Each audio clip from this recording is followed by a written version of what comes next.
Bismillahirrahmanirrahim. Alhamdulillahirabbil alamin. Dan yuwaffiqna wa yukafi majidan. Rabbi shrah li sadri wa yassir li amri wa hlul 'uqdatam min lisani yafqahu qawli. Bismillahirrahmanirrahim. Alhamdulillahirabbil alamin. Dan yuwaffiqna wa yukafi majidan. Rabbi shrah li sadri wa yassir li amri wa hlul 'uqdatam min lisani yafqahu qawli. Wasaddad lisani wa qalbi bi sayyidina Muhammadin sallallahu alaihi wasallam. Allahumma ya man maqalidul umuri kulliha biyadi wa ilayhi yarji'u kullu ya kitabi ya'lamu ta'ala fatan qariba ya fatan ya'lamu ya fatan ya'lamu. Allahumma salli ala sayyidina Muhammadin salatan taj'aluna biha min ahli al-'ilmi zahiran wa batinan wa takshifuna bi ibadika salihin fi dunyana wa akhirana wa alihi wa sahbihi wa sallim. Allahumma salli ala sayyidina Muhammadin wa ahli baitihi wa sahbihi wa sallim. Allahumma salli ala sayyidina Muhammadin an-nabiyil ummi wa ala alihi wa sahbihi wa sallim taslima. Wa sallallahu ala sayyidina Muhammadin wa ala alihi wa sahbihi wa sallam. Adada bihi wa adada wa zinata fihi wa adada kalimatihi. Kullu kana al-bahru midadan li kalimati rabbi lana bidal bahru qawlan tanfad kalimatu rabbi wa lam yina bi mislihi madada. Kullu kana al-bahru midadan li kalimati rabbi lana bidal bahru qawlan tanfad kalimatu rabbi rabbi nabi musyih madada. Walau kana al-bahru midadan li kalimati rabbina bidal bahru qawlan tanfad kalimatu rabbi wa rabbi nabi musyih madada. Qala al-musannif rahimahullah ta'ala wa nafa'ana wa bi ulumuhi fi darin amin. Bismillahirrahmanirrahim. Al-ashiratu annaha sababun li ghufrani dhunubi wa satrul uyubi. Jadi masih lanjutan tentang faedah membaca sholawat. Jadi karena bahasan di sini tentang keutamaan membaca sholawat itu dari banyak pendapat ulama. Dan yang kita baca sekarang ini adalah pendapat dari salah satu pengarang kitab Dalailul Khairat.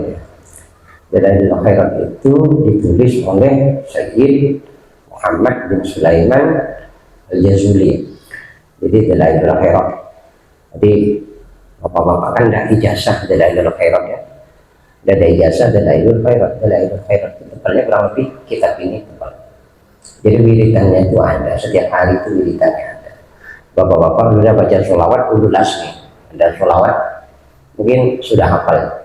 Jadi Allahumma sholli wa sallim wa barik ala sayyidina Muhammadin wa adama wa nuhin wa ibrahim wa musa wa isa wa ma bainahum minan nabiyyin wal mursalin shalawatullahi wa salamuhu alaihi ajma'in. Itu kalau dibaca 3 kali maka dikatakan sama halnya dengan mengatakan Dalailul Khairat.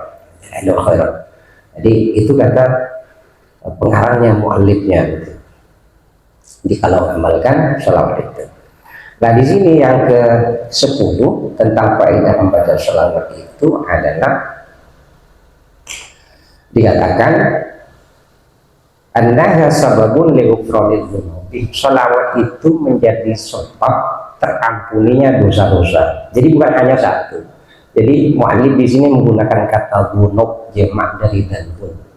Jadi sebelumnya pernah disebutkan penjelasan kalau seorang hamba itu banyak baca sholawat, dia tidak sempat membaca istighfar mohon ampun sama Allah, maka sholawat itu sendiri yang akan memohonkan ampun kepada Allah. Sholawat kita itu menjadi sebab terampuni dosa-dosa. Kemudian yang kedua, wasatul uyubi. Sholawat itu menjadi sebab tertutupnya aib. Aib kita ini kan banyak, Pak. Kalau aib kita itu sampai tampak di depan orang, kita tak bisa berdiri malu kita. Jangankan tertawa, ya kan, dongakkan kepala tak bisa. Maka sholawat itu menjadi penutup aurat. Maka rumusannya, kalau aurat kita itu udah Allah simpan, maka jangan dibuka. Kita mesti masing-masing itu punya aib, entah 1 tahun yang lalu, entah 2 tahun yang lalu, atau 10 tahun yang lalu. Kalau Allah sudah tutup, jangan dibuka. Jangan dibuka. Kalau Allah tutup, jangan dibuka. Kadang-kadang kita itu lepas. Saya dulu itu pernah ngakalin orang, padahal itu udah 5-10 tahun yang lalu. Itu kan Allah tutup tuh, orang tidak ngomong, tidak ngomongin kita kan. Maka kalau sudah tertutup jangan dibuka. Itu tandanya Allah sudah menutup. Jangan diumbar. Dulu saya pernah kali ini, dulu saya pernah. Nah, itu jangan dibuka. Kemudian al-hadiyatu asyarah annaha sababun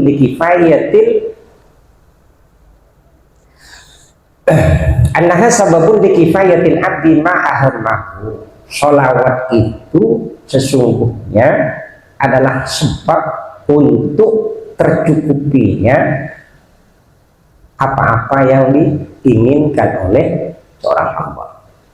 Apa yang diinginkan, dimaksudkan oleh seseorang, maka sholawat itu menjadi kecukupan baginya. Kita kan nggak tahu, masing-masing kita ini kan kadang pengen umpama yang ada di hati kita sekarang, kita mau umroh umpama. Ada nggak keinginan begitu, tahu Mekah pengen.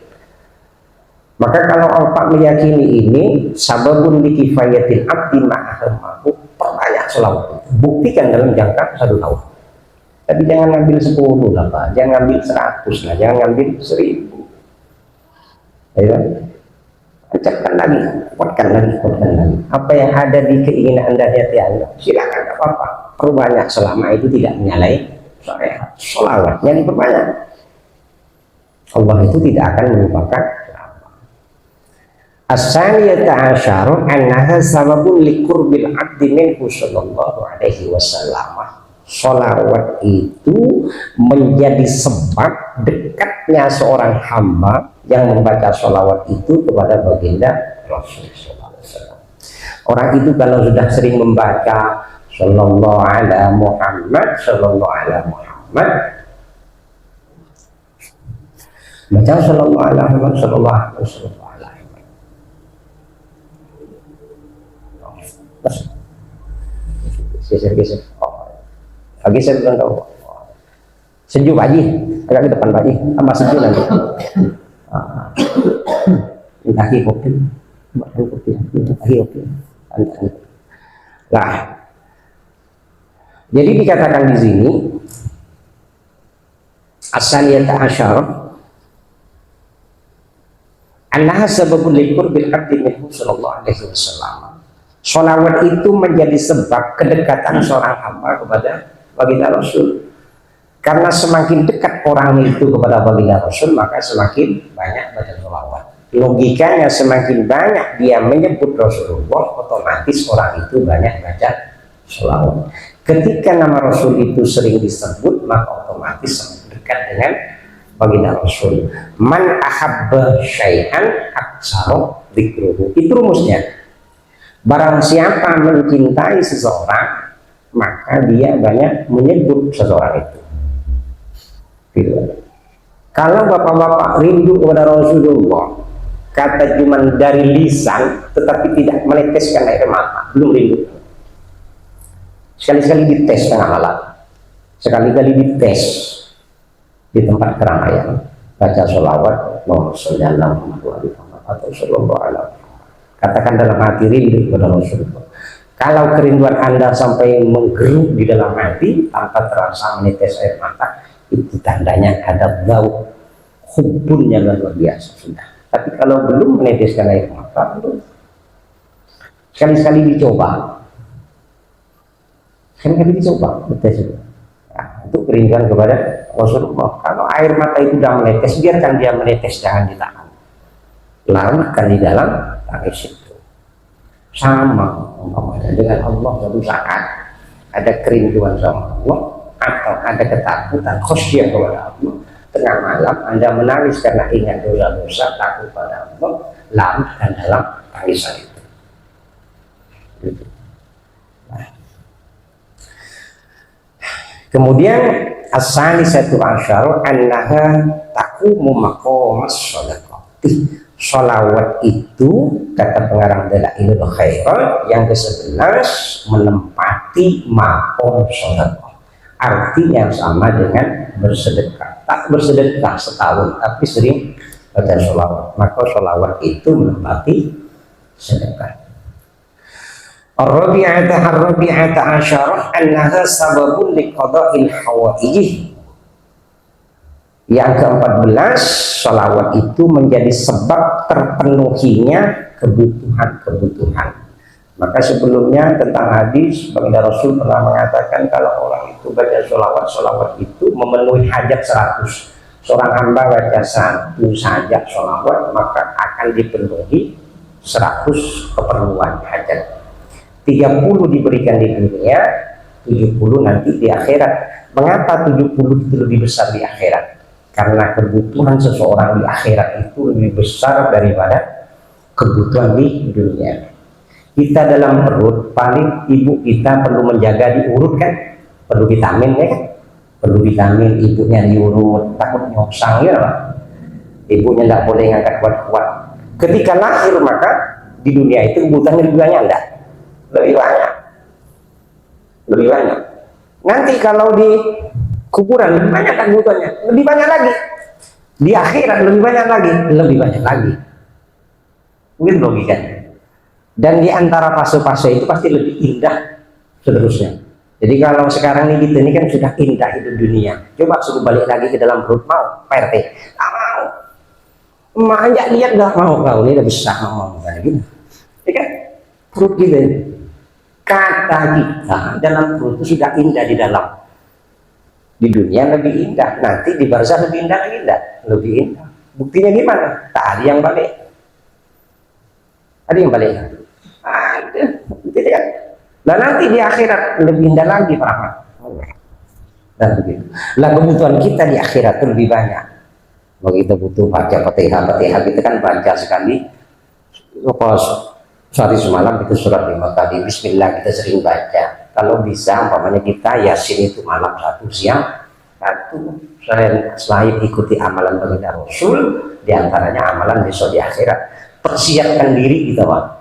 Kita besok butuh segalanya. Sama halnya pergi kita jauh, pergi ke pasar ya, mesti harus pakai buat duit kan, paling tidak pakai ATM kan. Buat ada duit enak tidak pergi. Sekarang saya begini, pakai HP yang bujang lah. Kau kan sering keluar kan, kau tahu satu kali tahu HP gimana? Halo, hah? Enak enggak? Enak, ada apa dengan HP? Orang dulu dibilang pakai jimat, ngapain kok jimat? Oh ya, ngapain pakai jimat? HP nggak melebihi jimat kan? ATM juga melebihi jimat. Ada yang bilang syirik, tadi bilang syirik ATM. Saya kalau tak bawa ATM, Pak, agak malas itu kan? Tak bawa SIM, pikiran tak enak. Takut ada razia. Tapi tak ada orang bilang syirik, tapi jimat syirik enggak? Syirik kata walahu. Ya kan? Oh iya. Ya, saya pergi ke Mekah, pernah pergi ke Qatar, cuman modalkan ATM saja. Kalau tempat ATM nak kemana? Tak ada duit, tinggal gesek katanya. Coba tahu ATM, melekat di sana kita. Nggak begitu amalan itu ya termasuk yaitu kita berkata. Kemudian yang ke-15 dikatakan al-khamisatu asyara annaha sababun li sholatillahi wa malaikatihi alal musalli. Yang ke-15 faidah baca sholawat itu menjadi sebab sholawatnya Allah kepada si musalli, orang baca sholawat. Karena Rasulullah kan mengatakan man sholla alayya wahidatan dengan sallallahu biha asyara. Barang siapa berselawat kepadaku sekali, maka Allah berselawat kepadanya 10 kali. Selawat Allah itu apa? Kata ulama itu kalau pendosa maka diampuni dosa-dosanya. Kalau orang itu dosanya sedikit, dosanya diampuni, kemudian derajatnya dinaikkan. Senantiasa dinaikkan. Maka keuntungannya kalau baca sholawat kata ulama, maka kita bisa nyebut Allah dan Nabi Muhammad sekaligus. Sallallahu alaihi Muhammad, ada lafaz Allah, ada Muhammad. Maka keutamaannya itu. Maka orang muslim itu kalau selama baca sholawat tidak akan namanya syirik kepada Allah. Tak mungkin menyembah Nabi Muhammad. Ini bilang kan anta syamsun anta badar, itu dibilang oleh tetangga sebelah itu syirik bid'ah. Itu dah begitu ya. Ngaji itu harus hatam ya repotnya. Gitu kan? Hujan-hujan begini, ini kok tak pakai mantel kan tak nyaman. Ya, pakai apa tadi? Mobil Alphard. Albat. Iya, Albat. Hah? Apa? Pajero. Hah? Livina. Alhamdulillah. Mudah-mudahan suatu saat jemaah sholat panjang mobil. Amin kita barokah. Barokah sholawat. Bintang batang juga kan, mudah-mudahan nanti naik lagi kan. Amin. Sebab pengajian. Lah, maka dikatakan di sini yang ke-15, sholawat itu menjadi sebab si musolli, orang yang baca sholawat itu dapat sholawat Allah. Tak mudah orang itu dapat sholawat Allah. Maka sebelumnya dikatakan, kalau catatan seorang hamba, catatan amal, satu buku nih. Ini catatan amalnya semua, sholatnya, zakatnya, pokoknya selama amal ketaatan. Kemudian di catatan lain itu dosa semua. Cuman ada saja satu catatan amal, Allah mengucapkan sholawat kepada orang itu. Maka yang berlembar-berlembar begini dikalahkan oleh satu catatan sholawat Allah. Itu dahsyatnya sholawat. Nah, makanya sholawat itu karena seorang wali kutub namanya Abdul Aziz Ad-Dabbari itu Pak Sayyid. Beliau itu tarikatnya Idrisi. Beliau itu mengatakan inna sholata ala nabi sallallahu alaihi wasallam min kulli hadin makbulatun qat'an. Sesungguhnya sholawat dari seseorang yang dibaca itu pasti diterima. Pasti diterima. Makbulatun qat'an, diterima secara pasti. Mau khusyuk tak khusyuk diterima. Mau dalam keadaan suci atau tak suci pasti diterima. Cuma ulama di sini mensyaratkan, ya langkah lebih baiknya karena itu ibadah dan yang sebut itu adalah manusia suci, maka langkah lebih baiknya kita dalam keadaan suci. Lalu itu, maka sholawat itu mesti diterima. Maka walaupun orang itu nak berjoget, nak ngapal sholawat itu, ya terserah, diterima. Tapi langkah lebih baiknya jangan joget-joget. Kita joget, ini terkait dengan adab saja. Adab sholat pakai kaos itu sah asalkan menutup aurat, tapi adabnya kurang pas gitu aja. Nah, kalau sholat itu hanya menutup aurat, aurat laki-laki itu minas surah bila rukbah, dari pusat sampai lutut. Lutut itu saja sah, tetapi adabnya kurang baik. Maka ulama itu tidak hanya sekedar syarat dan rukun, tapi ada namanya adab. Kemudian sababun li sholatillahi wa malaikatihi ala musolli. Kemudian orang baca sholawat itu faedahnya lagi mendapatkan sholawatnya malaikat. Sebelumnya dikatakan ada hadis baginda Rasul, barang siapa membaca sholawat satu saja kepada baginda Rasul, maka 70.000 malaikat mengucapkan sholawat atas orang itu. Bayangkan Pak, 70.000. Dan doanya malaikat itu tak pernah ditolak oleh Allah, karena malaikat itu tidak ada dosanya. Malaikat itu beda sama kita, dia tak punya nafsu, yang ada cuman akal. Jadi Allah suruh baca sholawat aja dia suruh sujud saja. Maka dalam kitab Mutasyabatul Qudub itu pernah disebutkan, kata Imam Ghazali itu ada malaikat yang Allah ciptakan, mulai diciptakan sampai kiamat hanya sujud saja, sujud. Maka ketika kiamat itu Allah bilang irfa' sakai, angkat kepalamu. Maka ketika mengangkat dia langsung mengucapkan ya Rabbana ma'abadnaka haqqan, berarti wahai Tuhan kami, sesungguhnya kami tidak menyembahmu dengan sebenar-benarnya menyembah. Bayangkan sujud toh. Bapak dan saya kan, itu malaikat tuh coba dari mulai alam semesta diciptakan, dia diciptakan sampai kiamat berapa juta tahun. Nah, nggak tahu gitu mikirnya. Tapi kan malaikat tak butuh merokok, tak butuh minum, tak ada capeknya dia, ya kan? Dia pun bangun, kata dia bilang ma'abadnaka haqqa ibadati. Oke, maka ketika baginda Rasul itu Isra Mi'raj, kebetulan sekarang ini kan momen Isra Mi'raj kan. Maka ketika Rasulullah itu dari fase pertama, langit pertama, kedua, ketiga, dan sampai ketujuh, sampai kepada mustawa. Dari mustawa itu barulah menghadap ke Allah. Nah, Rasulullah itu kan menyaksikan ibadah malaikat itu kan macam-macam. Ada yang berdiri saja kan, ada yang ruku saja, ada yang sujud, ada yang kayak orang sujud di antara suara sujud. Maka terbersih di dalam hatinya baginda Rasul pengen punya ibadah untuk umatnya seperti ibadahnya malaikat. Kalau Allah kasih sholat, maka kita sholat itu sebenarnya itu semuanya mencakup ibadah malaikat. Sholat umpamanya subuh 2 rakaat,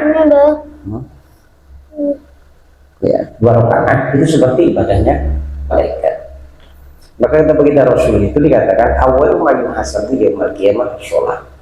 Awal kali yang dihisab diperiksa itu besok sholat.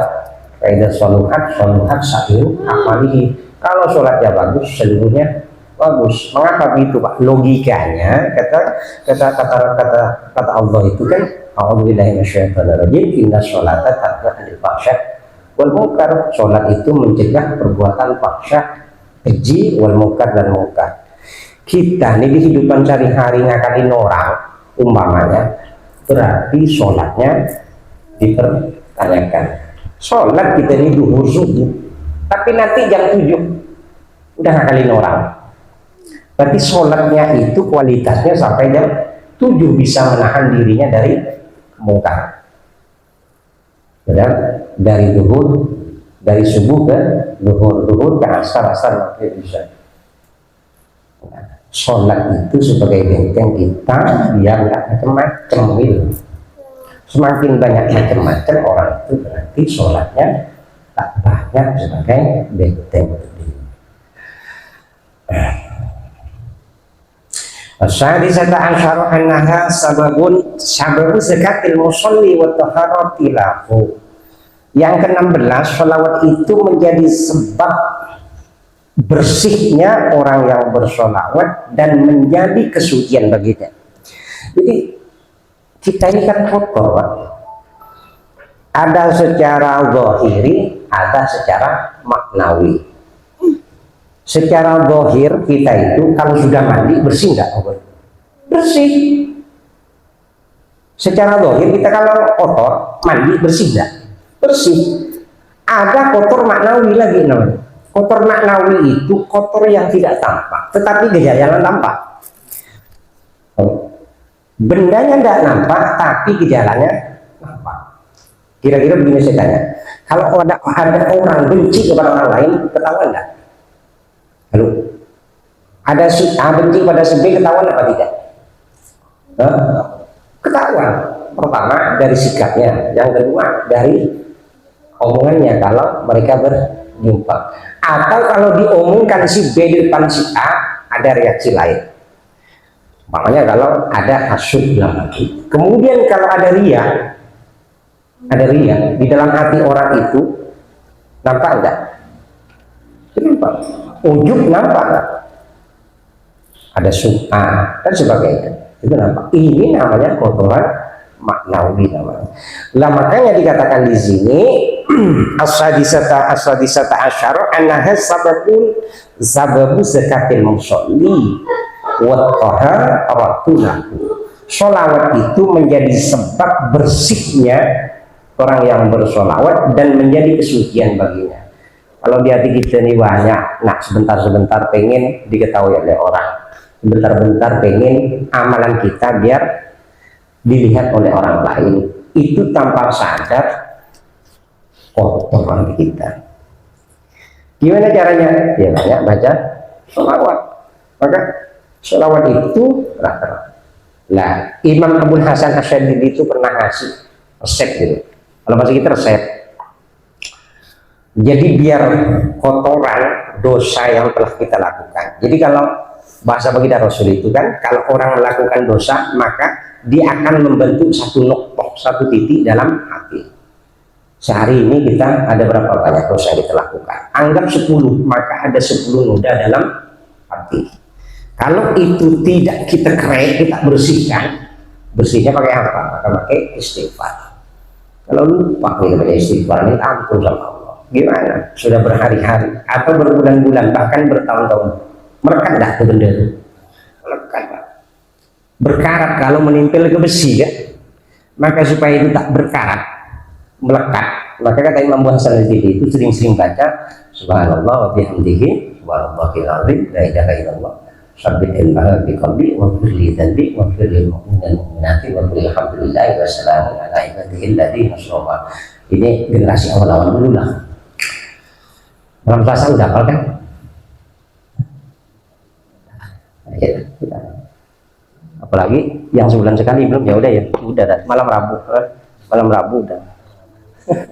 Nah itu resepnya kata Imam Abu Hasan Syadzili. Imam Hasan Syadzili ada begitu. Jadi itu resepnya biar tak berkarat dosa di hati kita. Nah,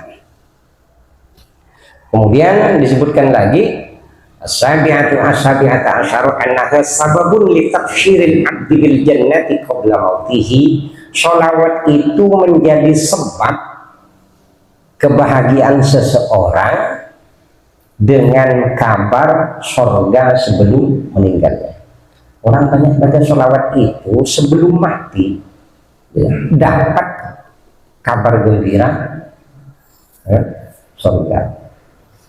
Kalau orang baca ayat kursi setiap baca sholat lima waktu itu, maka dia tidak akan meninggal kecuali Allah tampakkan tempatnya di surga. Itu kursi. Surga. Kalau sholawat ini dikatakan di sini sababun litafsiril jannah, litafsiril abdi bil jannati qabla mautihi. Artinya sholawat itu menjadi sebab memperoleh kebahagiaan kabar surga sebelum kematian orang itu. As-saminata asyara annaha sababun lin najati min ahwali yaumil qiyamati.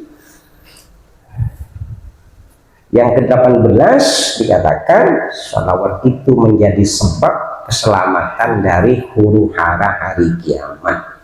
Huru-hara hari kiamat itu Pak, tidak tahu kayak apa. Tapi oleh ulama nggak ada katakan kalau orang masuk ke wilayah ahwal kiamat, huru-hara kiamat, kalau rambutnya hitam ketika kena ahwalul kiamat sekali saja langsung memutih kepalanya, langsung berubah memutih. Gimana kira-kira? Kayak apa dahsyatnya? Kira-kira kalau pernah enggak bapak-bapak tahu gempa? Pernah enggak mengalami gempa? Karena saya besar di Jawa, sering di Jawa dulu, pernah mengalami namanya gempa. Enggak sampai gigi saya enggak rontok, kepala saya enggak memutih. Tapi kalau ahwal kiamat itu dikatakan begitu. Jadi kalau lagi tahun kiamat, maka orang yang membaca sholawat itu, orang itu selamat dari huru-hara kiamat. At-tasi'ata asyara annaha sababun li raddihi sallallahu alaihi wasallam ala musalli alaihi. Yang ke-19, sholawat itu menjadi sebab dijawabnya orang yang bersalawat atas Rasul. Rasulullah itu menjawab sallallahu alaihi wasallam. Atau kita mengucapkan salam pada baginda Rasul, assalamualaikum ayyuhan nabiyyu wa rahmatullahi wa barakatuh. Sebelumnya ketika kita membicara tentang hadis baginda Rasulullah, jadi pernah dikatakan oleh baginda Rasul, tak seorang hamba pun tak seorang umatku yang mengucapkan salat kepadaku, melainkan Allah mengembalikan ruhku dan aku menjawab salamnya orang itu. Maka ketika kita mengucapkan assalamualaikum ayyuhan nabiyyu wa rahmatullahi wa barakatuh, baginda Rasul menjawab, cuman kita tak dengar. Setiap sholawat yang kita bacakan itu sampai kepada baginda Rasul. Setiap sholawat yang kita baca, otomatis malaikat menyampaikan nama si pembaca sholawat bin bapaknya. Jadi kalau bapak saya, bapaknya bapak mau dikenal oleh Rasulullah, perbanyak baca sholawat. Rasulullah. Padahal Rasulullah itu mengenal umatnya melebihi seorang ibu mengetahui anak-anaknya. Kan begitu. Rasulullah itu saking dekatnya dengan umatnya begitu. Kalau ibu kita mungkin tak tahu kalau kita kena akurat, tahu orang tua kita. Tak tahu Rasulullah. Tahu. Karena Rasulullah itu dikatakan lebih mengetahui tentang umatnya itu melebihi seorang ibu mengetahui kepada. Maka setiap hari Jumat itu kita insya Allah membuat baginda Rasul gembira kan, Karena tiap hari Jumat amalan kita ditunjukkan Rasulullah, berarti baca sholawat 100, oh baca sholawat. Rasulullah tersenyum. Rasulullah tersenyum. Ketika umatnya itu banyak dosa-dosanya, catatan dari Rasulullah memohonkan ampun kepada Allah. Rasulullah yang nangis kepada Allah. Kurang apa Rasulullah? Coba nabi-nabi yang dulu, langsung ya Allah turunkan azab katanya, tenggelam dia. Ya. Nabi Musa, terbuka, setelah terbuka, Nabi Musa di atas, umatnya di bawah, Fir'aun minta tutup, ya Allah tutup, mati dia.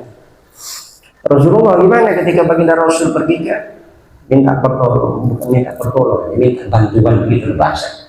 Ketika baginda Rasul dimusuhi Mekah oleh kafir Quraisy, termasuk oleh paman-pamannya, beliau cari bantuan dari pihak ibunya, keluarganya ada di Taif.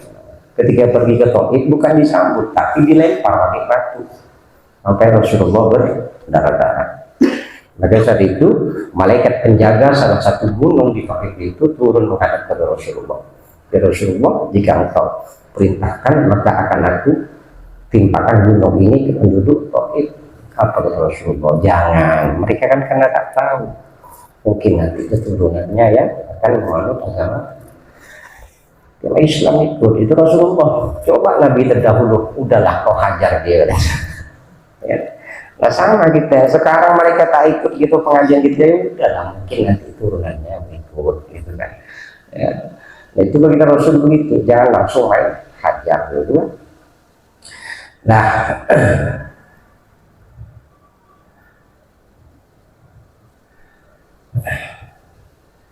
Al-Mufiyatu Ishrina yang ke-20. Jadi faedah membaca salawat yang ke-20, annaha sababun litadzakkuri ma nasabahul musalli alaihi sallallahu alaihi wasallam. Yang ke-20 adalah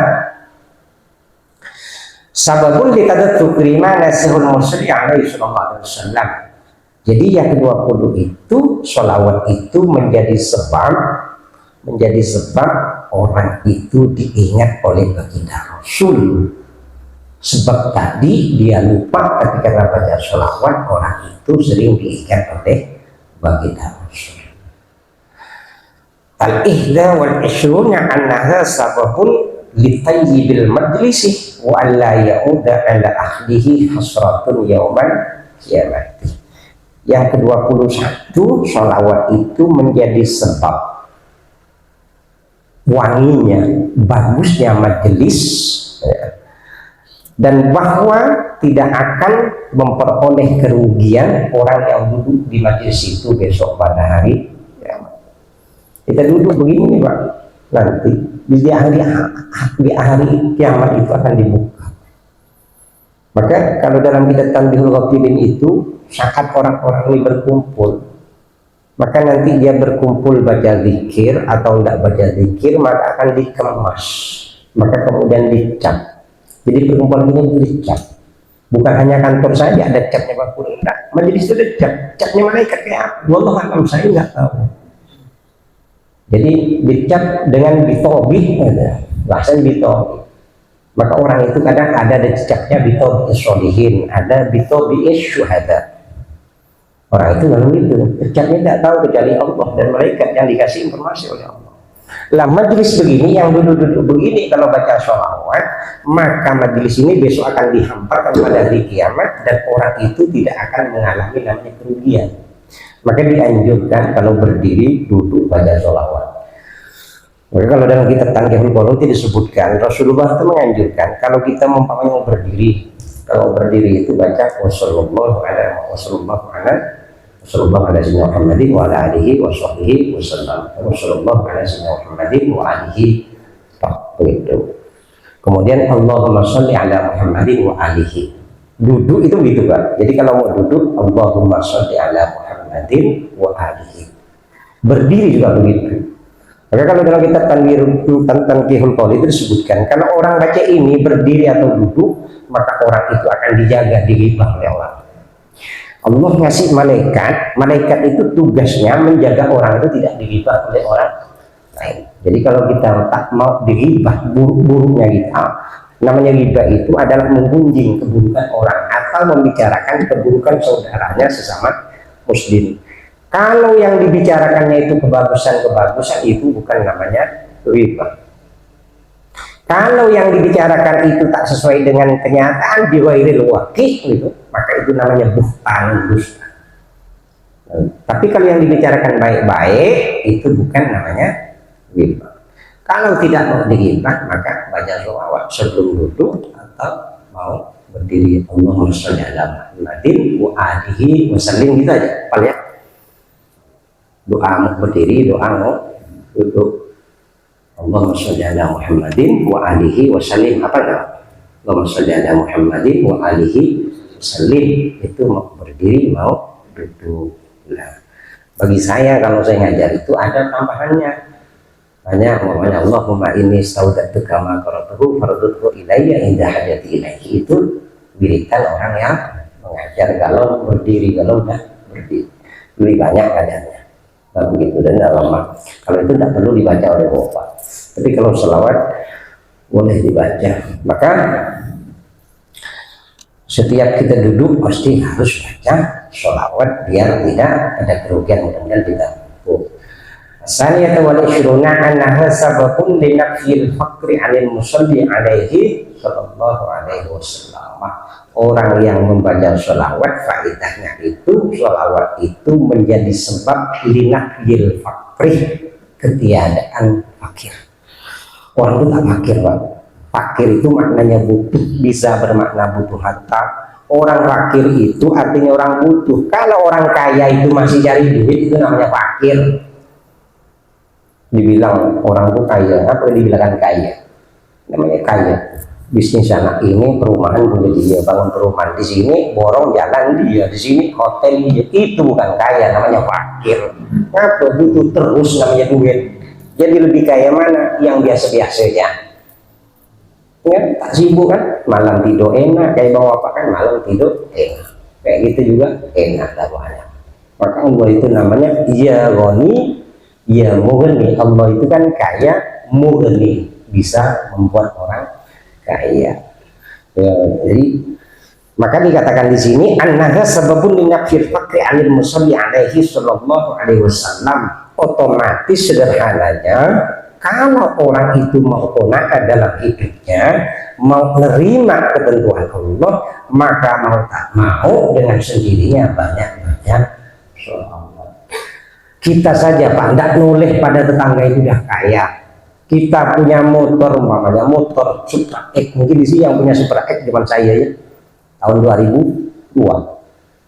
Mau noleh kepada motor yang ini Bang Supri, mana Supri? Kan berapa motor Supri? 22. Masa 2012? 2012. Selisih berapa tahun dengan saya kan? Ada yang engmek, nah, itu punya anak ada itu Pak. Nah, ya. Nah, jadi setiap orang tawarin, ini Pak motor bagus, oh iya bagus, saya pengen, begitu saya, tapi lah hati tak pengen. Pengen. Bapak ada lihat kan? Nah, saya punya pagar, ada dicat nggak Pak? Mulai dari bangun sampai sekarang nggak dicat. Jadi banyak tawaran, cuman kalah tawaran hari ini oleh tetangga sebelah, dicat. Mengapa? Karena melibatkan mabes. Tahu mabes kan Pak? Kalau ibu negara yang turun itu susah. Dia tawaran. Nah iya, apa namanya, pagar itu dari dulu banyak. Mana dulu gitu kan, kalau kayak yang ini tidak perlu saya tidak pernah lihat, tidak pernah ingat ke rumah itu, bahkan kalau keluar rumah itu tidak ingat rumah saya seperti apa, itu tidak ingat ada apa di hati saya, itu rahasia saya nih. Nah kalau ini dicat gimana? Nah hubungannya sama mampus, kalau mampus dan susah, itu jawabannya Pak. Nah maka di sini dikatakan annaha sababun linafir faqri 'anil musalli 'alaihi sallallahu alaihi wasallam. Maka sholawat itu menjadi sebab ketiadaan fakir dari orang yang membaca sholawat kepada baginda Rasul. Jadi kalau kita mau merasa cukup dengan keadaan kita hari ini, maka perbanyak baca sholawat. Jangan sampai 24 jam itu hati kita itu dikuasai oleh dunia. Ngerti maksudnya Pak ya? Kerja, waktunya kerja dari pagi sama sore kan kerja, karena memang kita punya kewajiban menafkahi anak dan istri, atau minimal kita menafkahi untuk diri diri kita. Kalau ada orang tua tidak mampu, maka tanggung jawab anak, jangan ditinggalkan kewajiban kepada anak. Lah malak itu dirubah dikit-dikit, ingat Rasulullah dikit, ingat ulama dikit. Kalau tak sempat berpikir, ingat-ingat ulama-ulama, guru-guru kita itu diingat-ingat, itu caranya. Karena kemampuan dikir seorang murid itu tidak akan mampu kecuali ada transfer bunyian dari gurunya. Maka kemampuan kita hari ini, kita baca sholawat, kita baca rotib, diantaranya adalah Allah memberikan kemampuan kita melalui guru-guru kita. Maka otomatis ingat pada guru itu satu keniscayaan dan keharusan kita ingat pada guru. Mudah-mudahan ada manfaatnya. Subhanakallahumma bihamdika asyhadu an la ilaha illa anta astaghfiruka wa atubu ilaik. Rabbana ighfir lana wa tub alaina innaka antat tawwabur rahim.